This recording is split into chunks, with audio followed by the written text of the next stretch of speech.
저와 여러분은 예수 그리스도 안에서 선택을 받았습니다. 저와 여러분은 예수 그리스도 안에서 의롭게 되었습니다. 그러므로 저와 여러분은 예수 그리스도 안에서 구원을 받았습니다. 내 힘과 내 능력으로 구원을 받은 것이 아니라 전적인 하나님의 은혜로 구원을 받았습니다. 예수님을 나의 주와 그리스도로 믿는 믿음으로 구원을 받았습니다. 그리고 예수 그리스도의 십자가의 죽으심과 부활을 믿는 믿음으로 구원을 받았습니다. 그러므로 저와 여러분은 예수 그리스도를 떠나서는 구원의 은혜를 누릴 수 없습니다. 예수 그리스도 안에서를 신학적으로는 예수 그리스도와의 연합이라고 말씀합니다. 로마서 6장에서 말씀하는 예수 그리스도와의 연합은 예수님이 십자가에서 죽으실 때 저와 여러분도 십자가에서 세례를 받았다고 말씀합니다. 오늘은 예수 그리스도와 연합되어 세례를 받은 저와 여러분은 예수님과 함께 어떤 죽음을 맞이했는지 하나님의 말씀을 듣고자 합니다. 첫 번째, 예수 그리스도 안에서 세례를 받은 저와 여러분은 죄에 대해 죽었습니다. 로마서 6장 1절과 2절입니다. 같이 읽어보겠습니다. 그런즉 우리가 무슨 말을 하리요? 은혜를 더하게 하려고 죄에 거하겠느냐? 그럴 수 없느니라. 죄에 대하여 죽은 우리가 어찌 그 가운데 더 살리요? 예수 그리스도 안에서 하나님의 은혜로 믿음으로 구원을 받았다고 하면 여러분, 구원에 대해 오해하는 사람들이 있습니다. 내가 어떤 죄를 지어도 하나님이 나를 구원해 주실 거야. 그러니 목사님, 내 마음대로 내가 하고 싶은 대로 살아도 되겠네요. 하나님의 말씀을 순종하지 않아도 되겠네요. 여러분, 정말 그렇습니까? 예수님을 믿어 구원을 받은 사람들은 자기 마음대로 살아도 되는 겁니까? 하나님의 말씀대로 살지 않고 자신의 뜻대로 살아도 되는 것입니까? 오늘 세례를 받는 우리 성도 여러분, 여러분은 세례를 받으면 이제부터 마음껏 죄를 지어도 천국에 들어갈 수 있는 천국행 티켓을 보장받습니까? 로마서 6장 2절에서 어떻게 말씀하고 있습니까? 그럴 수 없느니라. 왜 그럴 수 없습니까? 죄에 대하여 죽은 우리는 더 이상 죄 가운데 살 수 없기 때문입니다. 맞습니다, 여러분. 세례를 받는다는 것은 죄를 주인으로 모시지 않고 예수님을 주인으로 모신다는 신앙을 고백하는 시간입니다. 아담 안에 살 때는 죄를 지어도 아무렇지도 않았습니다. 나만 죄를 짓는 것이 아니라 모든 사람이 죄를 짓고 살아가니 죄를 지어도 죄라는 생각조차 하지 못했습니다. 죄를 아무렇지도 않게 짓고 살아가기에 사망이 왕노릇하며 살았습니다. 그러나 세례를 받는다는 것은 예수님을 주인으로 고백할 뿐만 아니라 실제 삶 속에서도 예수님을 주인으로 모시고 살아가겠다는 다짐을 하는 시간입니다. 그러므로 세례를 받는다는 것은 죄가 나의 주인이 아니라 예수님이 나의 주인이라는 신앙을 고백하는 시간입니다. 예수 그리스도 안에서 연합되었다는 의미는 예수님이 십자가에서 죽으실 때 저와 여러분도 십자가에서 죽었고 예수님이 십자가에서 부활하실 때 저와 여러분도 십자가에서 부활하였다는 것을 믿는 것입니다. 세례도 마찬가지입니다. 저와 여러분이 세례를 받기 위해 물속에 들어갈 때 예수 그리스도와 함께 십자가에서 죽었고 그리고 물 밖으로 나올 때 예수 그리스도와 함께 십자가에서 부활하였습니다. 여러분, 예수님 당시 세례는 침례였습니다. 요단강에서 침례를 받았습니다. 온몸이 요단강에 들어갈 때 예수님과 함께 죽음을 경험합니다.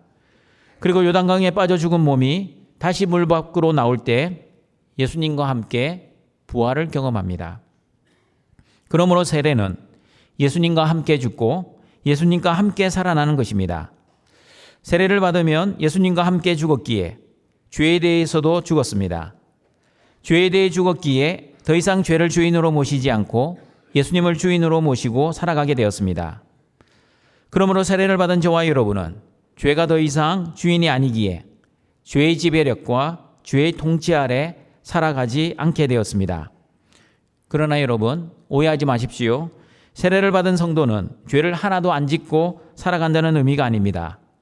세례를 받았음에도 불구하고 죄성이 여전히 남아있기 때문에 죽을 때까지 죄를 짓고 살아갈 것입니다. 그러나 세례를 받기 전처럼 죄가 주인 되어 살아가지는 않습니다. 죄의 지배를 받지 않습니다. 죄가 나의 삶을 통치하지도 않습니다. 왜냐하면 세례받은 저와 여러분은 예수님을 주인으로 모시고 살아가기에 주인 대신 예수님이 가장 싫어하시는 죄를 짓지 않고 살아가기 때문입니다. 그리고 내 안에 계신 성령님이 죄를 이기게 해주실 뿐만 아니라 죄를 지을 때마다 죄를 죄로 깨닫게 하시고 깨달은 죄를 회개하게 하시고 회개한 죄를 또다시 죄에 빠지지 않도록 인도해 주시기 때문입니다. 그러므로 세례를 받은 등촌가족 여러분, 저와 여러분은 죄가 주인이 아니라 예수님을 주인으로 모시고 살아가는 하나님의 자녀입니다. 죄가 주는 쾌락과 죄의 세력을 성령의 도우심으로 이겨내시길 바랍니다. 예수 그리스도 안에 있으면 죄의 권세가 더 이상 하나님의 자녀들을 지배하지 못한다는 믿음으로 살아가시길 바랍니다. 세례의 의미는 죄에 대한 죽음을 의미합니다. 세례를 받으면 죄의 권세에 대해 죽었습니다. 죄의 영향력도 죽었습니다. 죄의 책임에 대해서도 죽었습니다. 죄의 형벌도 죽었습니다. 그러므로 예수 그리스도를 믿음으로 하나님의 자녀가 된 저와 여러분은 더 이상 죄의 지배를 받지 않고 예수님의 지배를 받고 살아야 합니다. 죄에게 굴복당하지 마시고 죄를 이기고 승리하며 살아야 합니다. 그러나 현실에서는 여전히 죄의 유혹이 있을 것입니다. 그러나 세례를 받은 저와 여러분은 이제 더 이상 죄의 종이 아니라 예수 그리스도 안에서 의의 종, 하나님의 종, 순종의 종이 되었다는 믿음으로 죄에 대해서는 죽은 자요, 하나님께 대하여는 살아있는 자로 살아가시는 등촌의 가족들이 되시기를 바랍니다. 두 번째, 예수 그리스도 안에서 세례를 받은 저와 여러분은 옛사람이 죽었습니다. 로마서 6장 6절입니다. 같이 읽어봅니다. 우리가 알거니와 우리의 옛사람이 예수와 함께 십자가에 못 박힌 것은 죄의 몸이 죽어 다시는 우리가 죄에게 종노릇하지 아니하려 함이니. 세례를 받으면 옛사람이 죽고 새 사람이 됩니다.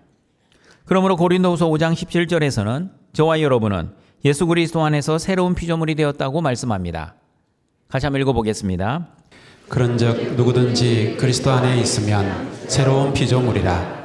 이전 것은 지나갔으니 보라 새 것이 되었도다. 저와 여러분은 예수 그리스도 안에서 옛사람이 죽은 새로운 피조물이 되었습니다. 믿으십니까? 그러면 여러분, 새로운 피조물이란 어떤 뜻입니까? 새로운 피조물은 어떤 사람입니까? 새 옷을 입은 사람입니까? 아니면 목욕을 깨끗이 한 사람입니까? 새로운 피조물이 어떤 사람인지 갈라디아서 2장 20절은 이렇게 설명하고 있습니다. 같이 한번 읽어보겠습니다. 내가 그리스도와 함께 십자가에 못 박혔나니 그런즉 이제는 내가 사는 것이 아니요 오직 내 안에 그리스도께서 사시는 것이라. 이제 내가 육체 가운데 사는 것은 나를 사랑하사 나를 위하여 자기 자신을 버리신 하나님의 아들을 믿는 믿음 안에서 사는 것이라. 옛사람이 죽은 새로운 피조물은 내가 내 인생의 주인이 되어 나를 위해 사는 사람이 아니라 예수님을 주인으로 모시고 예수님을 믿는 믿음으로 예수님을 위해 사는 사람입니다. 쉽게 말하면 삶의 목적과 삶의 방향과 삶의 모습이 완전히 바뀐 사람입니다. 세례를 받기 전 나는 내가 주인 되어 나를 위해 나 중심으로 살았던 죄인이었습니다. 그러나 세례를 받고 난 이후에는 예수님을 주인으로 모시고 예수님을 위해 예수님 중심으로 사는 의인이 되었습니다. 세례를 받기 전 나는 나의 행복, 나의 성공, 나의 영광을 위해 육신을 따라 살았던 옛사람이었습니다. 그러나 세례를 받고 난 이후에는 하나님의 거룩, 하나님의 나라, 하나님의 영광을 위해 성령을 따라 사는 새로운 피조물이 되었습니다. 세례를 받기 전 나는 자신의 욕심과 정욕, 세상의 영광을 추구하며 자기 중심적으로 살았던 아담 안에서 살았던 사람이었습니다. 그러나 세례를 받고 난 이후에는 하나님을 사랑하고 사람을 사랑하며 하나님 중심으로 살아가는 하나님의 자녀가 되었습니다. 세례를 받을 때 나는 예수님과 함께 십자가에서 죽었습니다. 내가 십자가에서 이미 죽었기에 이제는 내 안에 내가 사는 것이 아니라 예수님이 사시게 됩니다. 예수님이 내 안에 살게 되셨기에 예수님의 생각, 예수님의 말씀, 예수님의 행동을 하며 항상 코람되어 하나님 앞에서 살아가게 됩니다. 이렇게 하나님 앞에서 살게 되면 나의 생각, 나의 말, 나의 행동을 버리게 됩니다. 오직 하나님의 생각, 하나님의 말씀, 하나님이 기뻐하시는 행동을 하게 됩니다. 그러므로 옛사람이 죽은 새로운 피조물들은 항상 두렵고 떨림으로 자신의 구원을 이루어 갑니다. 옛사람이 죽은 새로운 피조물들은 오직 예수님을 믿는 믿음으로만 살아가게 될 것입니다. 그리고 옛사람이 죽은 새로운 피조물들은 그 크신 하나님의 사랑과 은혜에 감사하여 하나님의 말씀을 기쁘게 순종하며 즐거운 마음으로 신앙생활을 감당할 것입니다. 예수 그리스도 안에서 옛사람이 죽은 새로운 피조물들은 나만을 사랑하지 않고 하나님을 사랑하고 하나님이 사랑하신 사람을 사랑하며 살아가게 될 것입니다. 그러므로 예수님의 말씀처럼 옛사람이 죽은 새로운 피조물들은 자기를 부인하고 자기 십자가를 지며 살아갈 것입니다. 자기가 죽지 않으면 여전히 자기를 긍정하고 자기 십자가를 벗으려고 할 것입니다. 그러나 예수님과 함께 십자가에서 죽은 성도들은 예수님처럼 자기를 부인하고 자기 십자가를 지면서 하나님께 영광을 돌리며 살아갈 것입니다. 십자가에서 옛 사람이 죽고 새로운 피조물이 된 저와 여러분이 자기를 부인하고 자기 십자가를 지면서 살아갈 수 있는 이유는 우리의 육체와 우리의 정력과 우리의 탐심이 이미 십자가에서 못을 박았기 때문이라고 갈라디아서 5장 24절은 말씀합니다. 같이 한번 읽어보겠습니다.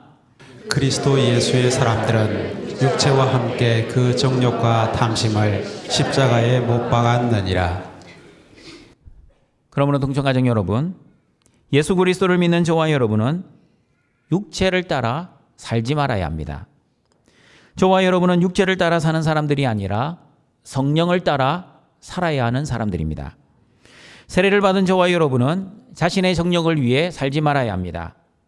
저와 여러분은 정욕을 따라 인간의 본능대로 사는 사람들이 아니라 하나님의 말씀대로 살아야 하는 하나님의 백성들입니다. 그리고 십자가에서 옛사람이 죽고 새로운 피조물이 된 저와 여러분은 자신의 탐심을 위해 살지 말아야 합니다. 저와 여러분은 욕심과 탐심대로 사는 사람들이 아니라 하나님이 주신 것에 자족하고 풍부에 처해도 비천에 처해도 어떠한 환경에서도 감사하고 기뻐해야 하는 새로운 피조물입니다. 그러므로 오늘 세례를 받는 성도 여러분, 그리고 이미 세례를 받으신 등촌가정 여러분, 저와 여러분은 십자가에서 예수님과 함께 이미 죽었다는 믿음으로 살아가야 합니다. 십자가에서 육체도 죽었고 정력도 죽었고 탐심도 이미 죽었다는 믿음으로 살아야 합니다. 내가 주인 되어 나 중심으로 살아가는 나의 옛사람이 죽고 예수님을 주인으로 모시고 하나님 중심으로 살아가는 새로운 피조물이 되었다는 믿음으로 살아가시는 등촌의 가족들이 되시기를 바랍니다. 세 번째, 예수 그리스도 안에서 세례를 받은 저와 여러분은 율법의 정죄에 대해 죽었습니다. 로마서 7장 4절 말씀입니다. 같이 한번 읽어보겠습니다. 그러므로 내 형제들아 너희도 그리스도의 몸으로 말미암아 율법에 대하여 죽임을 당하였으니 이는 다른 이 곧 죽은 자 가운데서 살아나신 이에게 가서 우리가 하나님을 위하여 열매를 맺게 하려 함이라. 복습해 보겠습니다. 율법은 하나님이 주신 것이기에 거룩하고 의롭고 선하고 심지어 신령합니다. 신령하다는 말은 영적이라는 뜻입니다. 여러분, 율법의 첫 번째 기능은 무엇이었습니까? 죄를 깨닫게 하십니다. 율법을 통해 무엇이 죄고 무엇이 죄가 아닌지를 구별할 수 있습니다. 율법의 두 번째 기능 무엇입니까? 율법의 두 번째 기능은 예수 그리스도께로 인도합니다. 모든 율법을 지키면 의롭게 되고 구원을 받을 수 있습니다. 그러나 모든 율법을 지킬 수 있는 사람 이 세상에 아무도 없습니다. 그러므로 율법은 율법을 못 지킨 사람들을 정죄합니다. 그리고 저주하고 심판합니다. 그러나 예수님은 모든 율법을 완전히 성취하셨습니다. 그리고 예수님은 십자가에서 율법이 요구하는 저와 여러분의 모든 죄에 대한 저주와 심판과 정죄를 대신 받으셨습니다. 갈라디아서 3장 13절입니다. 같이 한번 읽어봅니다.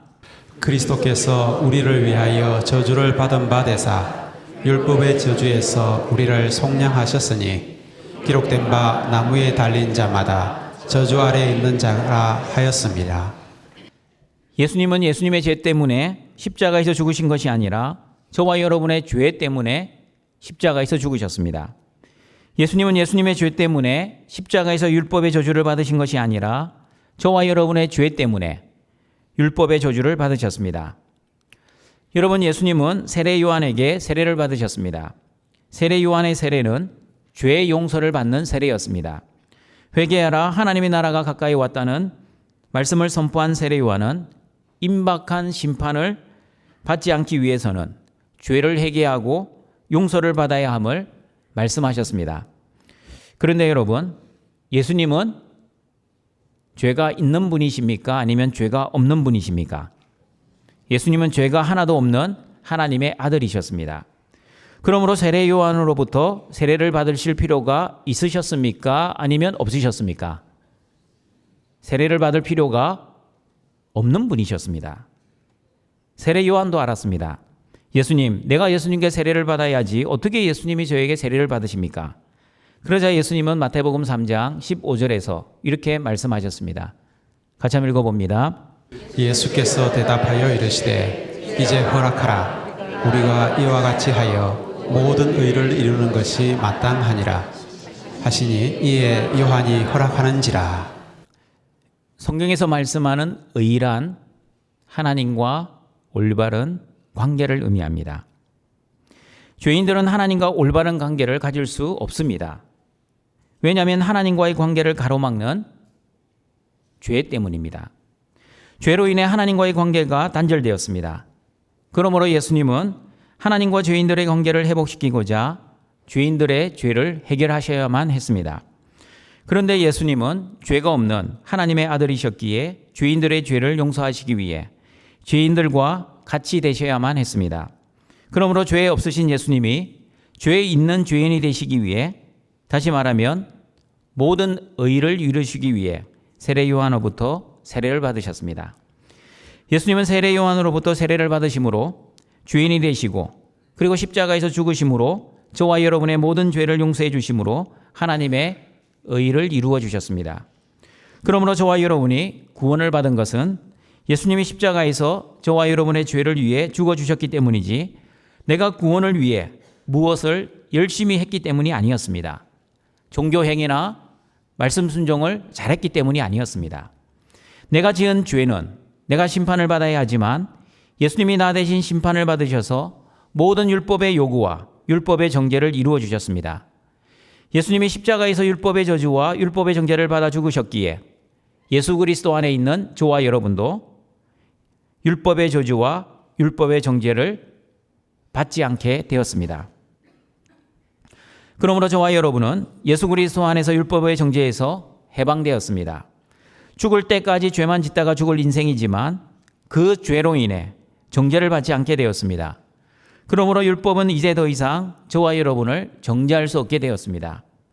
왜냐하면 저와 여러분이 받아야 할 율법의 저주와 율법의 정죄를 이미 예수님이 다 받으시고 모든 율법의 요구와 율법의 정죄를 완성하셨기 때문입니다. 그러므로 예수 그리스도 안에 있는 자에게는 결코 무엇이 없습니까? 정죄함이 없습니다. 율법의 저주 없습니다. 율법의 심판 없습니다. 로마서 8장 1절과 2절입니다. 같이 읽어보겠습니다. 그러므로 이제 그리스도 예수 안에 있는 자에게는 결코 정죄함이 없나니 이는 그리스도 예수 안에 있는 생명의 성령의 법이 죄와 사망의 법에서 너를 해방하였습니다. 예수 그리스도 안에서 정죄함을 받지 않는 사람들, 죄와 사망의 법에서 해방된 사람들, 그리고 생명의 성령의 법에 의해 살아가는 사람들은 어떻게 살아야 합니까? 예수 그리스도 안에서 구원받은 저와 여러분은 율법의 세 번째 기능, 율법을 지키고 순종하며 살아야 합니다. 로마서 8장 3절과 4절입니다. 같이 읽어보겠습니다. 율법이 육신으로 말미암아 연약하여 할 수 없는 그것을 하나님은 하시나니 곧 죄로 말미암아 자기 아들을 죄 있는 육신의 모양으로 보내어 육신의 죄를 정하사 육신을 따르지 않고 그 영을 따라 행하는 우리에게 율법의 요구가 이루어지게 하려 하심이니라. 예수님의 십자가의 은혜로 구원을 받아 율법의 정죄로부터 해방된 저와 여러분은 자기 마음대로 사는 것이 아니라 율법의 요구대로 살아야 합니다. 하나님의 말씀을 순종하며 살아야 합니다. 그러나 율법을 지키고 하나님 말씀을 순종할 때 조심해야 할 것이 있습니다. 자신의 힘과 능력, 자신의 결심과 의지로 율법을 지키고 하나님의 말씀을 순종하는 것은 아닙니다. 반드시 성령 하나님의 힘과 능력으로 율법을 지키고 말씀을 순종해야 합니다.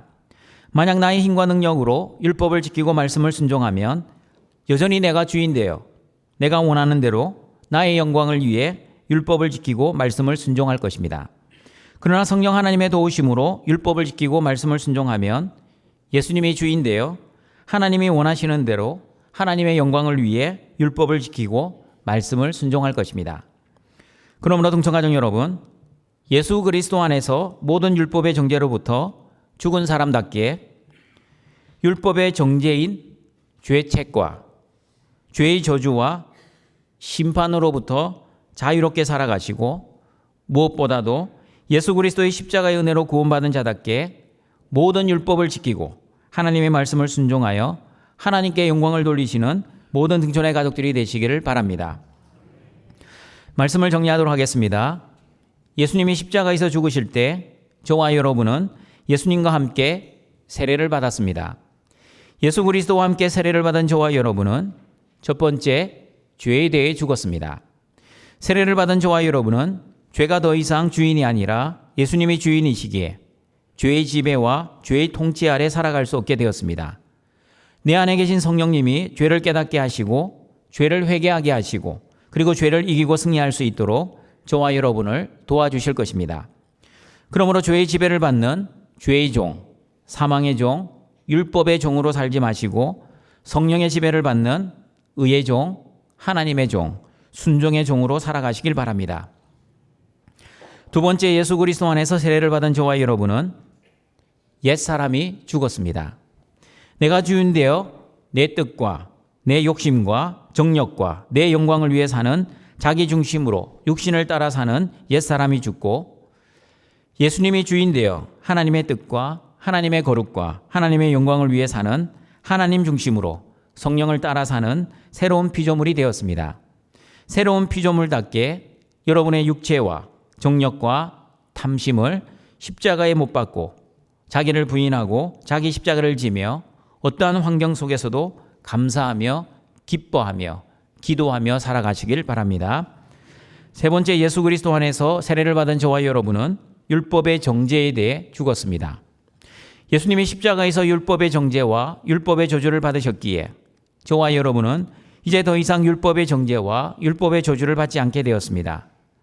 죄 없으신 예수님은 세례 요한으로부터 세례를 받으셔서 모든 의를 이루어 주셨고 십자가에서 심판과 저주를 대신 받으셔서 모든 율법의 요구와 율법의 정죄를 이루어 주셨습니다. 그러므로 십자가의 크신 사랑과 은혜를 받은 저와 여러분은 성령 하나님의 도우심으로 계속해서 율법의 요구를 이루며 살아야 합니다. 하나님의 말씀을 믿음으로 순종해야 합니다. 그러므로 동청가족 여러분, 예수 그리스도 안에서 세례를 받은 자답게 죄에 대해 죽은 자답게 옛사람이 죽은 자답게 그리고 율법의 정죄에 죽은 자답게 살아 예수님을 주인으로 모시고 하나님 중심으로 성령의 도우심으로 살아가는 모든 등촌의 가족들이 되시길 주님의 이름으로 축원합니다. 사랑과 자비가 풍성하신 하나님 아버지, 예수 그리스도 안에서 구원받은 하나님의 자녀들이 오늘도 영과 진리의 예배를 드리오니 우리의 예배를 기뻐받아 주시옵소서. 등촌의 모든 가족들, 예수님이 십자가에서 죽으실 때 함께 죽었고 예수님이 십자가에서 부활하실 때 함께 부활했다는 믿음으로 살아갈 수 있게 하여 주시옵소서. 예수님과 함께 세례를 받았기에 죄에 대해 죽은 자로 죄의 지배와 죄의 통치를 받아 죄의 종로로 하지 않게 하시고 예수님을 주인으로 모시고 성령의 지배를 받는 의의 종, 하나님의 종, 순종의 종으로 살아갈 수 있게 하여 주시옵소서. 그리고 나를 위해 사는 옛사람이 죽고 하나님을 위해 사는 새로운 피조물답게 자기를 부인하고 자기의 십자가를 지며 살아가게 하시고, 또한 율법의 정죄에 죽은 자답게 모든 율법의 저주와 심판을 받은 예수 그리스도 안에서, 그리고 성령님의 도우심으로 율법의 요구를 이루며 말씀을 순종하며 살아가는 모든 등촌의 가족들 되게 하여 주시옵소서. 예수님의 이름으로 기도드립니다. 아멘.